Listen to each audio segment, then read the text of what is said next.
Salut tout le monde, comment allez-vous? Moi ça va plutôt bien. Aujourd'hui on se retrouve tout simplement pour parler d'un petit cartoon. Aujourd'hui on va parler tout simplement de Skyland, cartoon ou dessin animé, c'est comme ton envie. Donc voilà, Skyland, c'est quoi tout simplement? Eh bien c'est fait par des Français, Canadiens, Luxembourg. Il y a une saison, malgré que sur Allociné ça marque 2 saisons, il n'y a pas de saison, c'est totalement faux, d'ailleurs on va en parler. Et il y a eu d'ailleurs une annulation tout simplement pour la saison 2 et bref, vu le peu de succès, je pense que c'est même d'ailleurs compréhensible, mais c'est pas du tout pour la même chose. Bref, donc Skyland, c'est une série d'animation télévisée tout simplement, franco-canadienne et luxembourgeoise, en 26 épisodes de 26 minutes, créé par Alexandre de Patelière, Mathieu Delaporte et donc Emmanuel Corenstein. D'après une idée originale tout simplement d'Emmanuel Corenstein, les 2 premiers épisodes ont été diffusés en même temps dans plusieurs pays le 26 novembre 2005, en France à partir du 8 avril 2006 sur France 2, au Canada depuis le 8 avril 2006 sur Télétoon. Je pense que tout le monde connaît à peu près Télétoon. Voilà, c'est déjà apparu ici sur certains dessins animés. Donc voilà, où c'était marqué Télétoon. Bref, on s'en fout. Donc par la suite, la série a été diffusée sur Canal J, tout simplement. Bref, une deuxième saison était prévue. Elle était en cours d'écriture lorsque le studio a malheureusement fermé ses portes, ainsi qu'un long métrage qui avait été abordé tout simplement sur le passé des parents de Lena et Mahad. Voilà, donc c'est les 2 personnages principaux qu'on va suivre. Bref, donc année 2451, la Terre s'est disloquée en millions de blocs dérivant dans cet univers où l'eau est tout simplement devenue rarissime. Donc c'est la Terre en gros, hein, l'univers, donc voilà.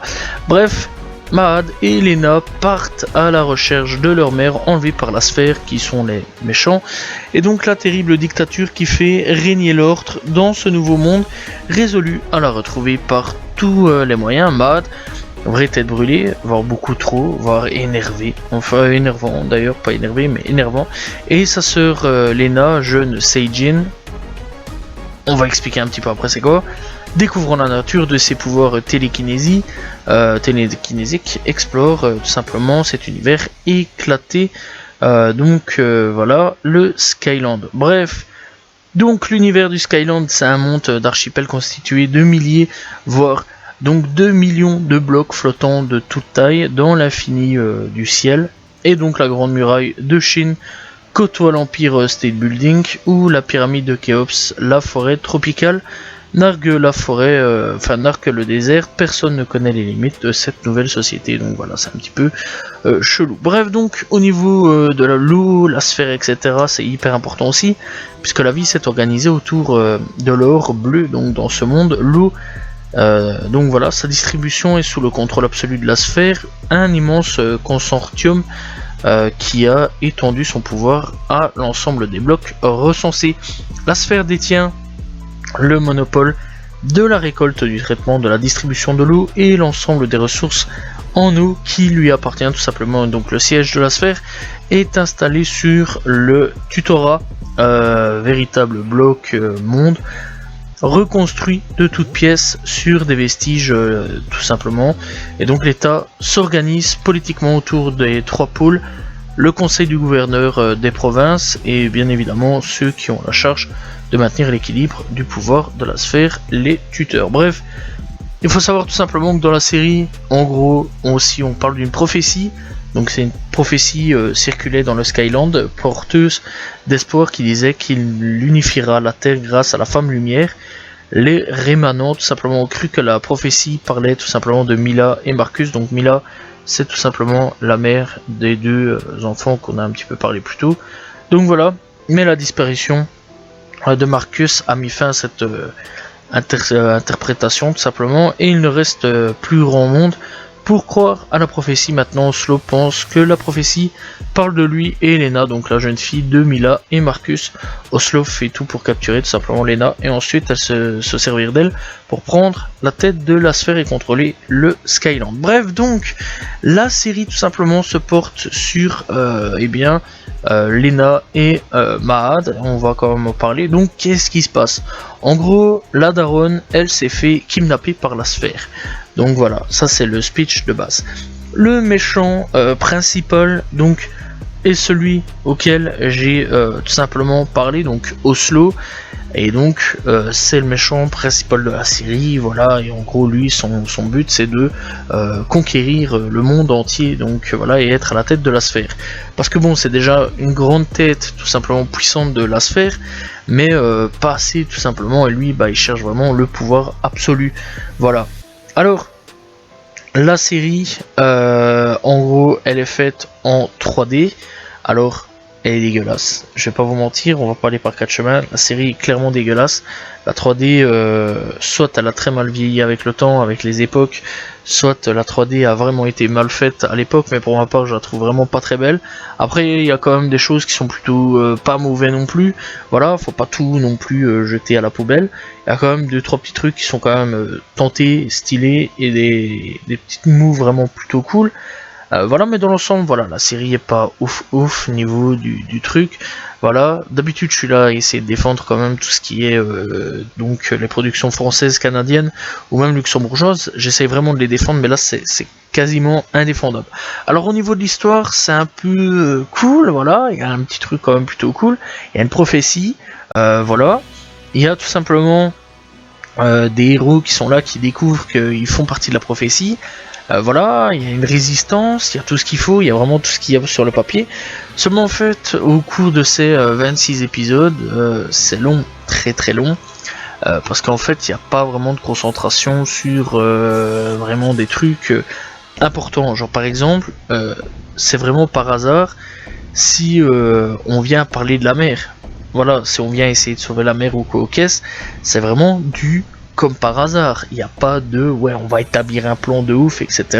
C'est vraiment en fait, ça leur tombe sur le nez, et ils se disent oh bah tiens, on va se servir de ça pour essayer de retrouver maman. Ah bah oui, on va essayer de se servir de ça. C'est tellement malin. Ok, pourquoi t'y as pas pensé plus tôt? C'est complètement con. Donc voilà. Leur but, en fait, c'est que ils parlent une fois de temps en temps de leur mère, ou alors à chaque épisode de leur mère, mais en fait, ils s'en battent royalement les steaks, parce qu'ils font leur vie, ils font leur vie de pirates, de révolutionnaires, donc voilà, ils se prennent pour Dragon de One Piece, à la limite, voilà, ils se prennent pour des grands révolutionnaires, ils vont chercher de l'eau, etc., ils volent la sphère, etc., ils font des combats contre Oslo et sa subalterne à 2 balles. Et clairement, bah dans l'ensemble, on s'en fout un petit peu de tout simplement de la daronne. C'est plutôt triste, pauvre daronne. Je pense quand même qu'elle doit être clairement blasée. Bref, donc dans l'ensemble, c'est à peu près ça. Alors j'ai retrouvé énormément de similitudes aussi à Star Wars. Ouais, je déconne vraiment pas. Alors dans l'ensemble, moi, tout ce qui est Star Wars, univers Star Wars, c'est un univers que j'apprécie plutôt bien. C'est vraiment un univers que j'aime bien, je regarde et tout. Donc voilà, je suis pas non plus le plus gros connaisseur de Star Wars. Hein, j'ai pas lu tous les romans, tous les mangas si ça existe ou quoi, tous les comics, etc. J'ai pas lu tout ça. Voilà, je vais pas faire le gros connaisseur, mais c'est un univers que je connais quand même particulièrement bien parce que j'ai vu tous les films. Je les ai quand même bien bouffés étant plus jeune. Je les rebouffe encore à l'heure actuelle. Je les ai vus il y a pas des années d'ici en plus. Voilà, maintenant il y a les séries qui arrivent, même si elles sont pas les meilleures séries du monde. Voilà, donc je connais bien quand même l'origine des trucs Star Wars, etc. Et il y a plein de trucs, des similitudes qui me font penser à Star Wars. Genre par exemple, à un moment, on est avec des vaisseaux, donc voilà, déjà d'avance, en fait, l'univers se passe avec des vaisseaux, etc. Et à un moment, il largue des petits vaisseaux. Tu vois, ça me fait me penser un peu à Star Wars, là. Quand il y a les combats avec les petits vaisseaux, etc. dans l'espace où Luke tout simplement contrôle des vaisseaux, ou alors encore une fois Anakin aussi contrôlait des vaisseaux donc dans le début donc de Star Wars. Donc voilà, je sais pas si vous voyez un petit peu ce que je veux dire par là, c'est quand ils se battaient avec des petits vaisseaux, etc. C'était plutôt cool, et clairement, ben voilà quoi, donc on connaît tout ça, on sait c'est quoi un petit peu tout ce qui est le vaisseau spatial, etc. Sauf que là vraiment c'était un peu beaucoup du copier-coller sur Star Wars. Il y a eu énormément d'inspiration de Star Wars sur énormément de choses. Voilà, il manquait plus que les sabres laser et on était parti. C'est bien, il y avait déjà les pistolets laser un petit peu à la Star Wars. Les robots aussi, donc voilà, il faut savoir quand même qu'il y a des robots appelés des Bricks. Donc les Bricks sont des ennemis pas très intelligents, ce sont des robots pas très intelligents, dotés vraiment pas d'intelligence. En fait, ils sont complètement débiles. Et clairement, ils se font tout le temps avoir dans l'ensemble. Et clairement, tu sais que c'est pas un danger pour eux. Voilà, en gros, pour les deux frangins, enfin les deux frangins-frangines, c'est pas un danger du tout. Clairement pas. C'est vraiment en fait même de la main dans le slip. Les mecs viennent quand même à péter le robot sans problème. Donc voilà, il n'y a vraiment pas de danger. C'est comme la subalterne tout simplement. Elle est vraiment éclatée. Elle est éclatée au sol. Tous les plans qu'ils essaient de faire, ça foire de A à Z. T'es là, tu te dis, ouah, ça va quand même marcher, ça va cartonner. Que dalle mon copain, ça marchera pas. Donc voilà. Et je comprends un peu les notes sur tout simplement Halluciné, parce qu'il faut savoir quand même qu'elle a un 2,2. Il y a quand même pas mal de critiques. Les critiques tout simplement parlent de bonnes séries d'animation pour certains, et d'autres qui tout simplement parlent au niveau d'animation ratée, ou alors tout simplement que eh bien le truc est un peu des copier-coller. Donc voilà, mais dans l'ensemble, personnellement, j'ai pas trop kiffé le truc non plus sur certains points, surtout le côté graphisme. Après, on va pas se mentir, niveau décor, etc. C'est bien foutu. Moi, je parle au niveau personnage. Au niveau des personnages, j'ai trouvé très mal fait. Par contre, au niveau décor, c'est sublime. Il y a rien à dire là-dessus. Les décors sont super beaux. Moi personnellement j'ai kiffé les décors. Voilà, on voit que c'est bien travaillé. J'ai vraiment bien aimé le travail fait dans les décors, parce qu'il y a eu vraiment un gros travail sur les décors. Voilà, que ce soit vraiment le ressenti vraiment de la planète, enfin des petits îles, etc. T'as vraiment un ressenti à chaque fois que t'arrives sur un nouveau lieu, tu découvres, etc. Ça c'est cool, parce qu'il y a énormément d'exploration sur Skyland. En fait, on n'est pas tout le temps sur les mêmes trucs, donc voilà, on n'est pas toujours sur les mêmes planètes, etc. On est, enfin pas planète, mais sur les mêmes rochers, districts, etc. À chaque fois on change, voilà, on peut découvrir la Chine, vraiment sous un nouveau angle, etc. On peut découvrir par exemple la France, parce que je sais que la France y est passée. On peut découvrir l'Angleterre, on peut partir tout simplement découvrir genre tout ce qui est Pérou, ou Chili, ou un truc dans le genre. Bref, il y a des trucs un petit peu style Maya ou autre, donc voilà. Vraiment, ça m'a fait penser un peu à ça. Bref, il y a vraiment des styles assez différents. Et vraiment, l'architecture nous fait voyager. Donc voilà, le truc nous fait voyager, la série nous fait voyager. Il y a différentes architectures, voilà de ce que je veux dire. Et clairement, c'est plutôt cool, c'est vraiment bien. Ça, j'ai bien kiffé. Mais dans l'ensemble, l'animation 3D des personnages, j'ai trouvé pas très bien fait. Et il y a toujours meilleur, ça c'est clair, surtout qu'aujourd'hui on commence vraiment à mieux maîtriser la 3D, mais je vais pas non plus taper à coups de bâton non plus, parce que il faut savoir quand même que la série a quand même été fait dans les années 2000, donc 2005-2006. Ça a sûrement été entamé bien avant, je dirais plutôt l'année 2000, 2001, 2005, enfin jusqu'en 2005 tout simplement, maximum, parce que quand même ça prend quand même du temps. Donc je dis peut-être au pif, mais clairement il faut savoir que les années 2000 c'était le tout début de l'animation 3D. Et mis à part ça que c'est dégueulasse, je tiens quand même à tirer mon chapeau, parce que le premier épisode me piquait aux yeux, ma force je m'y habituais, et clairement l'animation quand on regarde, elle a vieilli, elle a pris un méchant coup dans la tronche, mais ça va, dans l'ensemble ça va, malgré qu'encore une fois les personnages sont dégueulasses sur certains points, et que c'est un peu triste quand même. Alors, on va parler un petit peu de la VF. Alors personnellement la VF il y a 2-3 fois ça me dérangeait. Par contre il y a la voix de Dumbledore, voilà, dans Harry Potter, je tenais quand même à le préciser. Voilà, je trouve que la voix du capitaine du bateau, du navire, des méchants, ça va, enfin des pirates, est plutôt cool. Oslo est plutôt cool. Mahad, ça peut encore passer. La fille, c'est un peu dégueulasse par contre, j'ai pas trop apprécié. Donc voilà, apparemment en anglais elle serait mieux, de ce que j'ai pu voir sur certains points. Donc voilà, certaines critiques. Donc voilà, mais dans l'ensemble la série, donc au niveau aussi musique, il faut quand même en parler, est bien foutu. Voilà, donc la musique est bien foutue, l'introduction est plutôt bien faite, voilà, j'ai plutôt bien apprécié, et clairement, mis à part ça, mis à part que je frappe quand même sur pas mal de trucs, l'histoire est quand même bien faite quand on regarde sur certains points, mais le problème c'est qu'on part énormément sur différents trucs, voilà, donc des fois on s'enlève vraiment de la quête principale, et c'est ça qui est plutôt dommage. Malheureusement, tout simplement, on n'aura pas de saison 2, puisqu'encore une fois le studio a malheureusement fermé les portes et tout ce qui était prévu a malheureusement fini à la poubelle.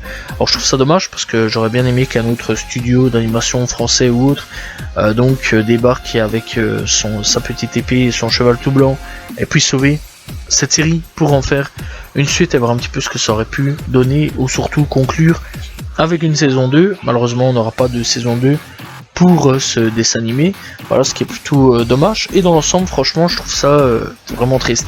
Alors la série elle est clairement pas voilà, interdite au moins de tel âge ou quoi aux caisses. La série est vraiment regardable et il faut savoir quand même que ça prend pas non plus les enfants pour des teubés, ou alors ça peut aussi se regarder par des adultes tout simplement, donc pour ceux qui aiment bien tout ce qui est l'univers Star Wars ou alors les mangas etc. Franchement je pense quand même que ça peut énormément passer, voilà, je pense clairement que les adultes peuvent aimer la série. Alors encore une fois je vais un peu taper dessus sur ces deux choses, l'histoire des fois part clairement en cacahuète, voilà, dans tous les sens, et parfois l'animation est vraiment pas très belle ou voire dégueulasse, donc voilà, et c'est plutôt dommage tout simplement parce que vraiment dans l'ensemble je pense que le choix de l'animation 2D avec un petit peu de mélange 3D aurait peut-être été mieux qu'une animation totalement 3D sur énormément de choses, surtout les personnages qui encore une fois sont vraiment pas très bien modélisés sur beaucoup de choses, donc voilà, bref. En tout cas, je vous conseille quand même d'aller checker la série, malgré qu'il n'y a qu'une seule saison malheureusement, il n'y a pas grand chose à dire. Donc voilà, n'hésitez pas à aller checker donc encore une fois la série, voir un petit peu ce qu'elle peut proposer, voir un petit peu tout simplement si vous l'aimez ou non, peut-être que vous allez kiffer la série tout simplement. Donc voilà, on se retrouve très prochainement pour une nouvelle vidéo, n'hésitez pas à vous abonner, liker, commenter, partager, je réponds toujours aux commentaires. Salut tout le monde, ciao ciao.